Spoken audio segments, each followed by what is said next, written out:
With more than 20 years in corporate global HR and leadership development, she specialises in supporting frontline leaders, new managers, and those needing clarity and structure in their leadership approach.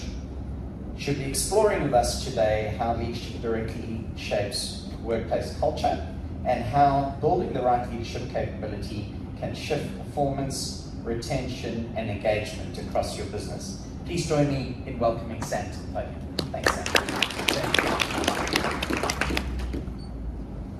Good morning. Well, Michael has done my intro, so I'm not going to do it again, but thank you so much to everyone who has already spoken. I'm from the Gold Coast, and it's clear that the challenges that you're having in Dalby are exactly the same around what we're talking about every day at the Gold Coast. So Tim Baker, who's the CEO of the Gold Coast City Council, has said, Tom Tate was very clear, that's our mayor, he's very clear on what success looks like in my role, and it's how do we keep the youth on the Gold Coast? How do we create what Nat had mentioned, how do we create that longevity and the opportunities? Part of what I do is I work with a company called My First Job. And so I'm a frontline leadership expert. She helps the youth get their first job, and together we try and bridge that gap to get the two generations or the two different levels to actually understand each other. Because what's become clear through everything people are saying here was around the fact that we don't necessarily understand the next generation, and we don't necessarily know what they want or need, and we're not serving it. All of that leads to attrition, and we have a global attrition crisis. So that's how I'm going to tackle culture and leadership and why it's so important, because I'm going to show you what the impact is to your bottom line if we don't prioritise it.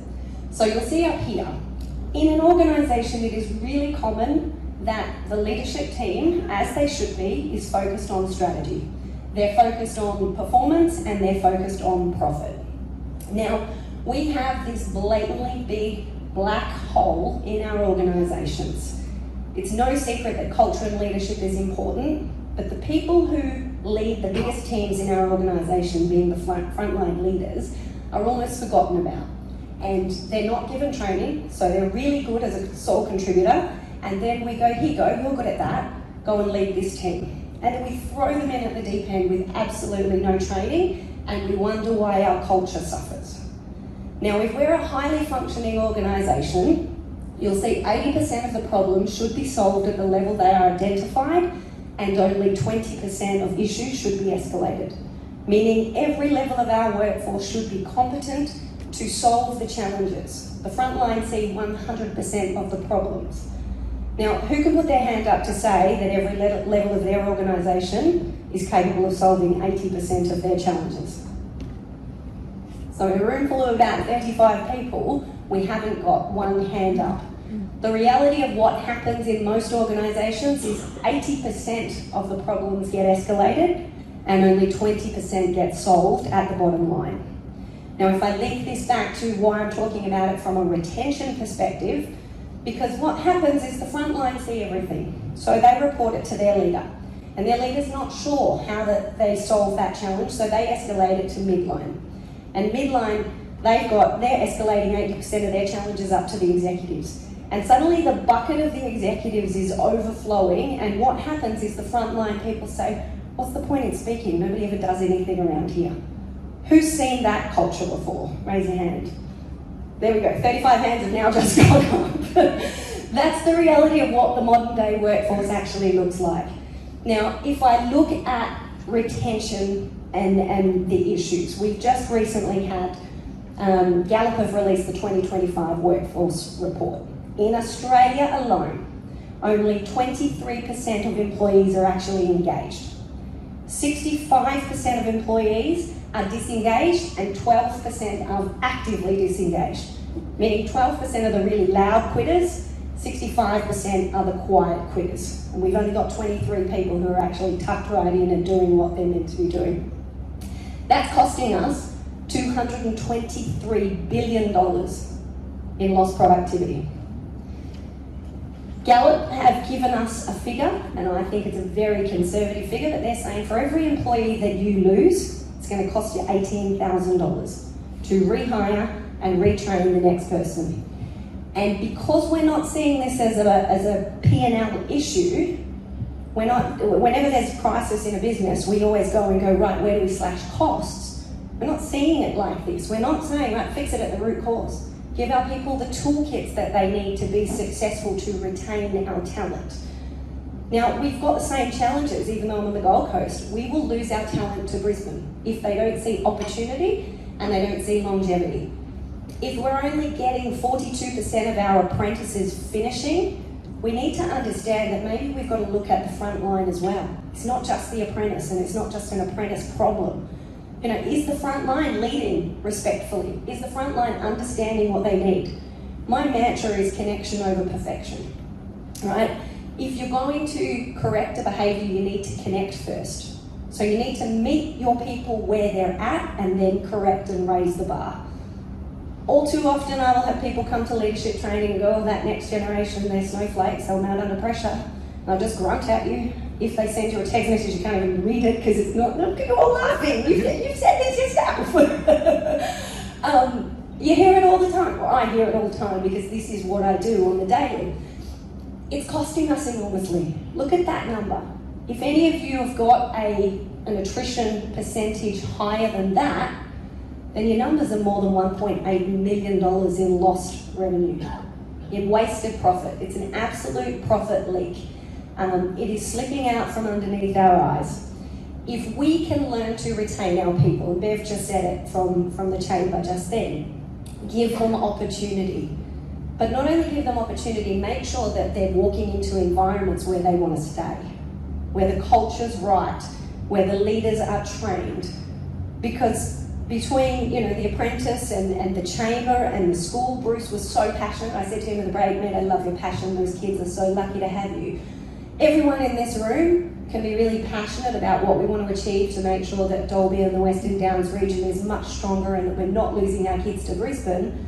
But if we're sending them into the lion's den, where the people that they engage with most of the time don't have the skills to solve the challenges, then they're going to walk back out the door.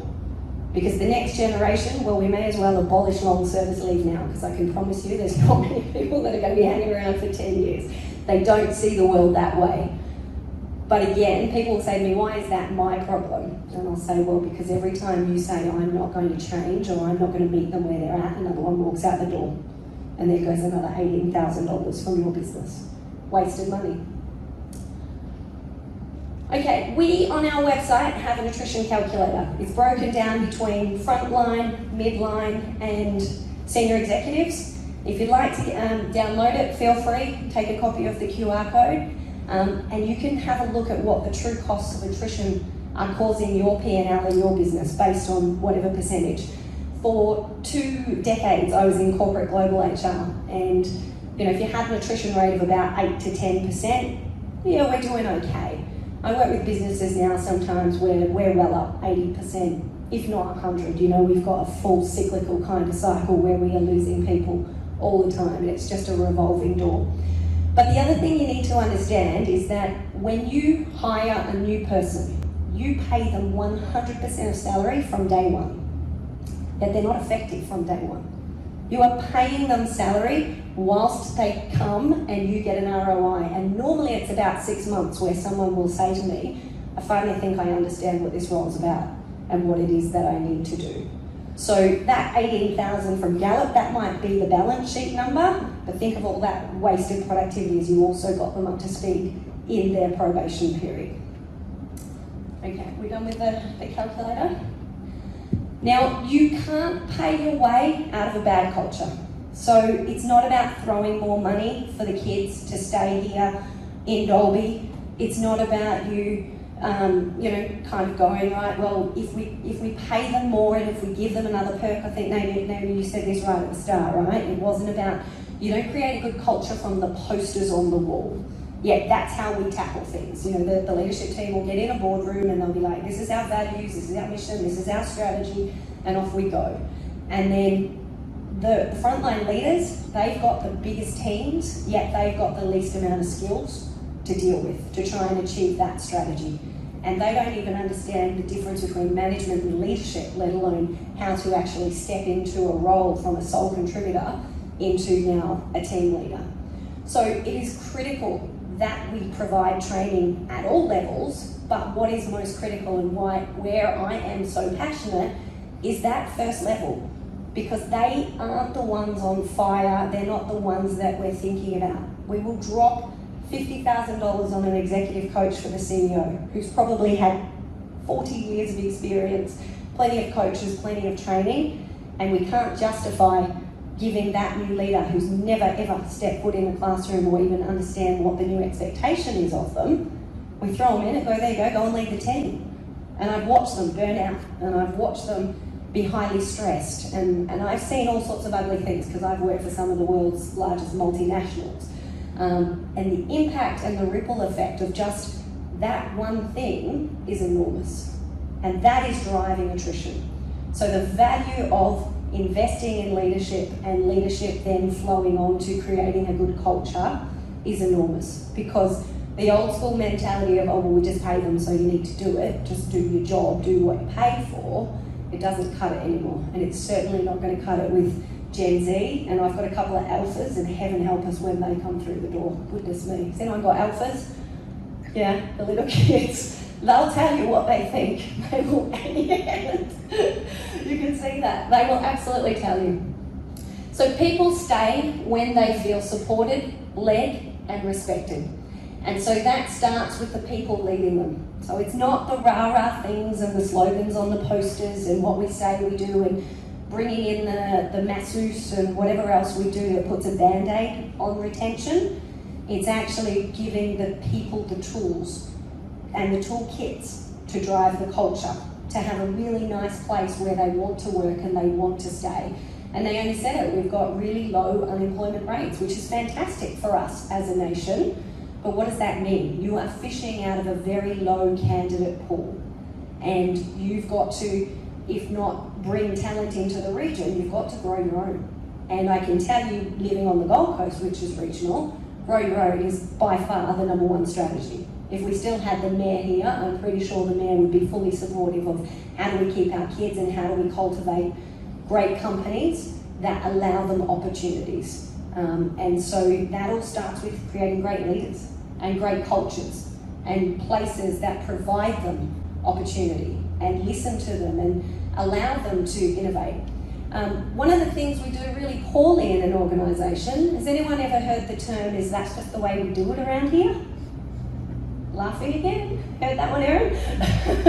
That's just the way we do it around here. The problem with that's just the way we do it around here means that you'll get the same results tomorrow that you got today. But I don't know one person who's ever said to me, my strategy is just for us to achieve what we did yesterday. Shareholders will be happy with that. That's all okay. If the attrition rate's at 70%, well, that's okay. We're just gonna stabilise and do what we did today. It's never the strategy. It's either high growth or it's stabilisation and fixing things because we just had high growth. To get a different outcome, you've got to do a different thing. To do a different thing, you've got to have different behaviours, which means you've got to have different tools in your toolkit. We would not send a tradie to a site without a toolkit and think that they can get the job done. But we do it in workplaces all the time. We give them these opportunities and then we throw them in the deep end and we go, there you go. You know that old school where you just grab the kid and throw them in the swimming pool and go, there you go, learn how to swim. And I do get that from time to time. You know, people who've been in the workforce for 40 years will say to me, that's the way it was for me. And I'll say, look, I'm not here to be disrespectful and I'm not here to say that it wasn't right at the time. But what I can tell you is that Gallup report has just showed us 57% of people leave because of their managers. 42% of Australians right now are either actively seeking a job or, if the conditions are right, will jump ship and get another job. We're not retaining people with our current methods. We're not doing it right. The current version of leadership is absolutely broken. One of the other messages I always leave with my people is if you work on connection over perfection, you will get an uplift straight away, a better culture, a better team, without me even teaching you one HR process, one leadership practice. Work on connection. Because when the connection's broken, you can't influence. And if you can't influence, you can't lead, because leadership is influence. When there's no trust, there's no respect, and both of those things are mutual, when you don't have that, no one's going to follow your vision. And that's what leadership is. Leadership is a vision, and you're telling stories, and you're setting the direction, and people are wanting to follow you because they believe in that vision, and they strongly march behind you. And we're getting it wrong because we're not teaching people how to do that, how to be compelling, to have people want to follow that vision. We're just saying, there's your job, go and do it, here's your position description. I have seen amazing onboarding processes, and I have seen incredibly poor onboarding processes. I mean, where people will turn up to organisations and the person who opens the door says, hello, how you doing, what's your name? They're like, hi, I'm Sally Ann, it's my first day. And they're like, oh, let me just see about that. No one knows the person's even coming. You know, there's no access pass, there's no computer, there's no golden hello and a lunch, and that does not make somebody feel welcomed. But that's really normal. Mandy and I had a coaching call yesterday where one of our clients was irate because his 10-year tenured employee, who's now ready for long service leave and had already been pro rata, they turned up and they gave him a 5-year service award. And he went, well, where'd the other 5 years of my loyalty go? Like, nobody even noticed I was here. Little things like that make an absolute difference. That builds culture. That person's now going to leave. He said, I'm not sticking around for a company that doesn't even know that I've been here for 10 years. What kind of impact am I making? There's another $18,000 in 10 years of service and knowledge gone straight out the door. These little things matter. Okay, so I've kind of given you a bit of an understanding, but why do I do it? I do it because I've worked on every continent except Antarctica.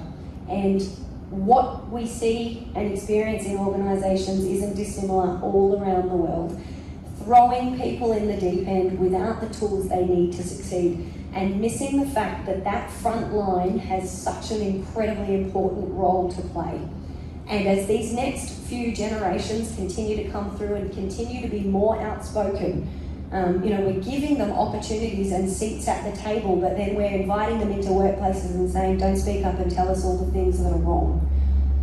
The amount of times an employee says, oh, we spruik that here, we'll say, we want your opinion and your voice, and we'll probably even throw out a tokenistic engagement survey. But then when we speak up, we get in trouble, we get whacked on the head. It's crazy why we do that. I did a full day training session on Monday with a client in the manufacturing world, and feedback forms came through, and one of the guys from Melbourne who was remoting in, because we were all in a classroom here in Queensland, wrote on his feedback form and he said, a full day to be off-site for a whole state manager is a really long time. I think next time we do it, we should do 2 half days. And he sent it through and I said, thanks so much. And then he felt the need to come back and say, please don't take this as criticism. I just, need you to understand. And I said, mate, this is not criticism. This is gold. This is me now. I walked straight into the HR manager's office and said, next one, I think we need to do 2 half days. Because if I'm not getting your full attention because you're worried about what's going on, let's split it up into half days. That's a super easy fix. But if I had have taken that as feedback that was poor and it was criticism, then I would have missed that opportunity to connect with him, and I would have missed that opportunity to actually learn from it so I could make a change. So that next time, he'll happily come and he's engaged and he's learning. Because it's about the outcome as well, not just going through the motions in a training session. All right, we're going to do a little bit of a poll, and I'm pretty sure everybody in the room would have a phone. But let's have a look at how it all works. Some of you are leaders, some of you may not be leaders. But a Slido should kick in a minute. Now, it's not because it's not my computer, but I'm going to make this audience interaction and engagement. What are the kinds of things that we see frontline managers struggle with? Does anyone want to throw out some things? And I can get Mandy to walk around with a microphone if you want to, but most people go, absolutely not. What do you see in your businesses here in Dalby? Do you want to kick us off, Naomi? What do you see? Really hard to move from being a mate to being a manager if you've been promoted from within. Yeah, really common, right? Again, we don't help them with that. It's, you were really good in the team, you were the standout, we're now going to give you that job, and you're now the manager. And they're like, whoa, yesterday it was brothers in arms and I was one of the team probably doing the naughty things and now I'm the boss. How do I manage that transition? Super, super common one. Does anyone have issues with delegation? Put your hand up if you, yeah, delegation. Time management. Yep, they get these jobs and then it's like, whoa, how on earth do I do this? What else is another good one we get? What you got, Bruce? I think in a small community, assisting somebody to develop their performance when you're also mates with them having a beer at the pub. Yeah, that separation. Separation of social and professional. Yeah, how do I maintain professionalism if I know this about you and we're having a beer later and I know something that's top secret at the pub, at work that, you know, what do I do? How do I do that? And how do I manage that? How do I handle that? Particularly if the other side of the fence is really comfortable to say, hey, did John get a sack because he insert whatever, took drugs, did whatever. Now, how do you manage that? And we're not giving them those tools and those skills, and we're leaving them on their own and not getting internal mentorship either to deal with it.